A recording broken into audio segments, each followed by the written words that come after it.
काय मित्रांनो, एखादी वस्तू 100 रुपयांना घेतली आणि घरी आणायला 10 रुपये रिक्षा भाडं दिलं, तर ती वस्तू तुम्हाला 100 रुपयाला पडली की 110ला? नेमकं इथेच गणिताचा लोचा होतो. आज आपण सराव संच 32 असा सोडवणार आहोत की तुमचा एकही रुपयाचा हिशोब चुकणार नाही. नमस्कार, मी आहे तुमची मराठी लेक्चरवाली. आज आपण शिकणार आहोत एकूण खरेदी किंमत आणि त्यावरून नफा तोटा कसा काढायचा. बघा विद्यार्थी मित्रांनो, सराव संच 32मध्ये गणितं खूप मोठी दिसतात, पण ती सोडवायला खूप सोपी आहेत. चला तर मग वही पेन काढा. बघा विद्यार्थी मित्रांनो, प्रश्न पहिला काय विचारला आहे? संतोषने व्यापाराकडून 400 अंडी 1500 रुपयांना आणली. त्यासाठी वाहतूक खर्च रुपये 300 आला. त्यातील 50 अंडी खाली पडून फुटली. उरलेली अंडी त्याने 5 रुपयास 1 याप्रमाणे विकली. त्याला फायदा झाला की तोटा, आणि जर झाला असेल तर तो किती? बघा विद्यार्थी मित्रांनो, जेव्हा आता आपल्याला 1,500 रुपयांना आणली, मग ही खरेदी किंमत आहे का? तर आता जेव्हा आपल्याला वाहतूक खर्च किंवा मजुरी किंवा कर असे खर्च उदाहरणामध्ये दिसून येतील. उदाहरण संग्रह सोडवताना सराव संच सोडवताना पुढील उदाहरणामध्ये तुम्हाला समजून येईल. तेव्हा आपल्याला एकूण खरेदी किंमत काढावी लागणार आहे. आता एकूण खरेदी किंमत म्हणजेच काय की ही आहे खरेदी किंमत अधिक इतर खर्च. मी काय सांगितले बघा, उदाहरणामध्ये आपल्याला काय करायचं रे? एकूण खरेदी किंमत काढावी लागणार आहे. आणि ती कशी काढायची बघा? एकूण खरेदी किंमत बरोबर खरेदी किंमत अधिक इतर खर्च.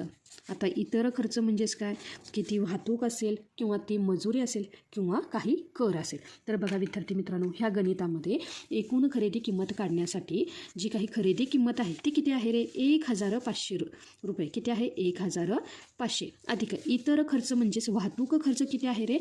300 रुपये. किती आहे रे? 300 रुपये. चला ह्या दोघांची करूया बेरीज. 1,500 अधिक 300 बरोबर किती झाले? 1,800 रुपये. म्हणजेच एकूण खरेदी किंमत किती आली रे? 1,800 रुपये. आता बघा त्याने किती अंडी आणली होती? तर अंडी आणली होती 400. त्यापैकी किती अंडी फुटली रे? तर 50 अंडी फुटली. म्हणजे उरलेली अंडी किती आहेत? तर ते पहिल्यांदा काढूया. म्हणजे एकूण अंडी 400, त्यापैकी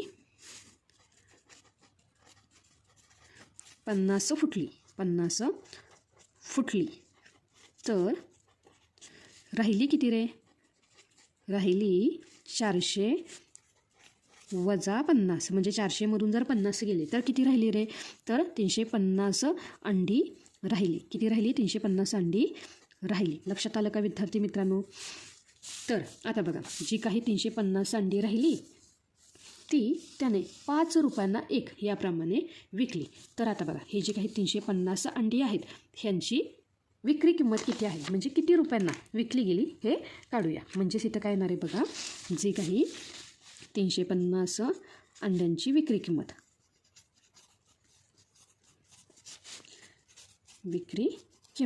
काय येणार आहे ती? बरोबर 5 गुणिले 350. 5 गुणिले 350. 5च का? कारण 5 रुपयांना 1. चला 5ने काय करूया? 350ला गुणूया. किती येणार आहे? 5 गुणिले 0 0.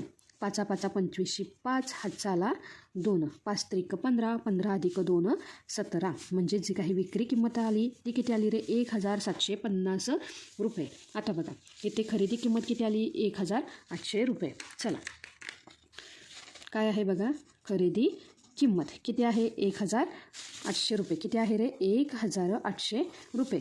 आणि जी काही विक्री किंमत आहे ती किती आहे रे? 1,750 रुपये. म्हणजेच खरेदी किंमत कशी आहे रे? जास्त. म्हणून या व्यवहारात काय झाला रे? तोटा. तर आता तोटा ह्याचं सूत्र काय आहे रे? तोटा बरोबर काय आहे? खरेदी किंमत वजा विक्री किंमत. काय आहे? खरेदी किंमत वजा विक्री किंमत बरोबर काय आहे? खरेदी किंमत आहे 1,800 वजा विक्री किंमत आहे 1,750 रुपये. म्हणजेच किती आले रे? ह्यांची जर वजाबाकी केली 1800मधून 1750, म्हणजेच काय? ह्यामध्ये जर मी 50 वाढवले तर काय होणार? 1800. म्हणजेच इथं वजाबाकी किती येईल? 50 रुपये. तर संतोषला 50 रुपये तोटा झाला. काय झाला रे? या व्यवहारात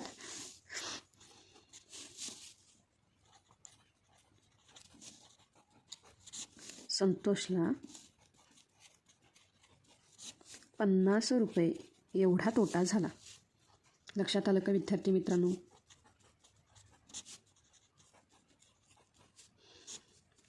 चला आता पुढील गणित काय विचारले बघा. पुढील गणितामध्ये अब्राहम यांनी 50,000 रुपयांचा माल खरेदी केला. कर व वाहतूक खर्च मिळून त्यांना रुपये 7,000 खर्च आला. त्यांनी तो माल 65,000 रुपयांना विकला असेल तर त्यांना या व्यवहारात नफा झाला की तोटा, आणि झाला असेल तर किती? जसं पहिल्या उदाहरणामध्ये आपण काय केलं, एकूण खरेदी किंमत काढली, तशीच इथे सुद्धा आपल्याला काय करायची, एकूण खरेदी किंमत काढायची आहे. एकूण खरेदी किंमत काय येणार आहे बघा, तर ह्यामध्ये येणार आहे खरेदी किंमत अधिक इतर खर्च, अधिक इतर खर्च. बघा जे काही खरेदी किंमत आहे ती किती आहे रे, 50,000 रुपये. किती आहे, 50,000 रुपये. अधिक कर आणि वाहतूक खर्च किती आहे रे, तर तो आहे 7,000 रुपये. किती आहे रे, 7,000 रुपये. म्हणजे ह्या दोघांची जर मी बेरीज केली तर काय येणार आहे बघा रे, 57,000 रुपये. किती येणार आहे, 57,000 रुपये. म्हणजेच एकूण खरेदी किंमत किती आली रे, 57,000 रुपये. आणि इथे आपल्याला माल विक्री दिलेली आहे, म्हणजे मालाची विक्री किंमत किती दिली आहे बघा, 65,000 रुपये. म्हणून मी इथे लिहून घेते विक्री किंमत किती आहे रे, 65,000 रुपये. किती, 65,000 रुपये. आता बघा ह्यामध्ये जी काही खरेदी किंमत आहे ही विक्री किंमतीपेक्षा कशी आहे रे, कमी आहे. म्हणून ह्या व्यवहारात काय झाला रे, नफा झाला. काय झाला, ह्या व्यवहारात नफा झाला. बघा खरेदी किंमत किती आहे रे, 57,000 रुपये. आणि जी काही विक्री किंमत आहे ती किती आहे रे, 65,000 रुपये. म्हणजेच विक्री किंमत ही खरेदी किमतीपेक्षा जास्त आहे, म्हणून या व्यवहारात झाला नफा. चला तर आता काय करूया, जे काही नफ्याचं सूत्र आहे काय आहे बघा, नफा किती रुपये झाला काढायचा आहे, तर नफ्याचं सूत्र आहे विक्री किंमत वजा खरेदी किंमत. विक्री किंमत वजा खरेदी किंमत. काय आहे विक्री किंमत, विक्री किंमत आहे 65,000 रुपये. किती आहे रे, 65,000 रुपये. वजा खरेदी किंमत किती आहे रे, 57,000 रुपये. काय, 57,000 रुपये. बघा विद्यार्थी मित्रांनो, आता ह्यामध्ये ह्या तिन्ही शून्यातून हे तीनही शून्य वजा केले तर उत्तर काय येणार आहे, 1 2 3 शून्य, शून्य वजा शून्य. आता बघा हे जे काही तुम्हाला दिसतं ते हे 65, ह्या 5मधून हे 7 जातं नाहीत. मग मी काय केलं, ह्या 6कडून 1 हातचा घेतला, तर 6तून 1 तिकडे पाठवला तर इथे राहिले 5 आणि इकडे आले 1, एकूण मिळून झाले 15.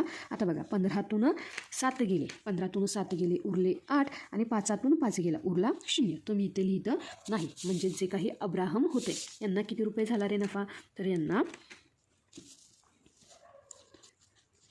अब्राहम यांना 8,000 रुपये एवढा नफा झाला. 8,000 रुपये एवढा नफा झाला. लक्षात आलं का विद्यार्थी मित्रांनो? त्यानंतरनं पुढील गणित बघा काय दिले, अजित कौर यांनी 50 किलोग्रॅम वजनाचे साखरेचे 1 पोते 1,750 रुपयास आणले. साखरेचा भाव कमी झाल्यामुळे त्यांना ती साखर प्रति किलोग्रॅम 32 रुपये दराने विकावी लागली. तर त्यांना किती रुपये तोटा झाला. बघा विद्यार्थी मित्रांनो, पहिल्यांदा आपल्याला खरेदी किंमत दिलेली आहे. किती आहे रे, 50, जे काही 50 किलोग्रॅम साखरेच्या पोत्याची किंमत किती आहे रे, 1,750 रुपये.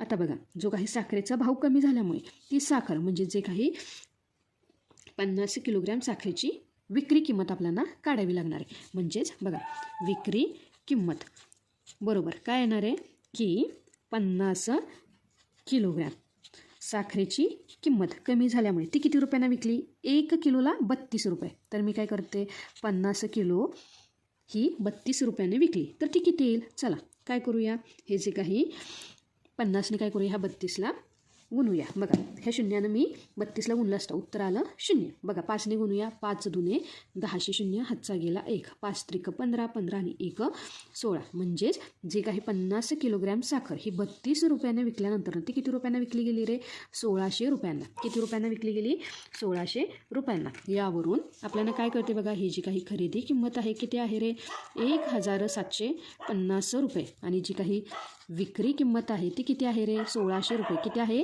1,600 रुपये. खरेदी किंमत ही विक्री किमतीपेक्षा जास्त आहे. त्यामुळे ह्यामध्ये काय झालं रे, तोटा. तर हा तोटा किती झाला हे आपण काढूया. बघा तोटा बरोबर तोटाचं जे काही सूत्र आहे ते काय आहे, तोट्याचं सूत्र, तर तोटा बरोबर काय आहे, खरेदी किंमत वजा विक्री किंमत. काय आहे, खरेदी किंमत वजा विक्री किंमत. काय आहे रे खरेदी किंमत? खरेदी किंमत आहे 1750 वजा विक्री किंमत किती आहे? 1600 रुपये. किती आहे? 1600 रुपये. आता बघा ह्यांची जर मी वजाबाकी केली तर काय होणार आहे बघा.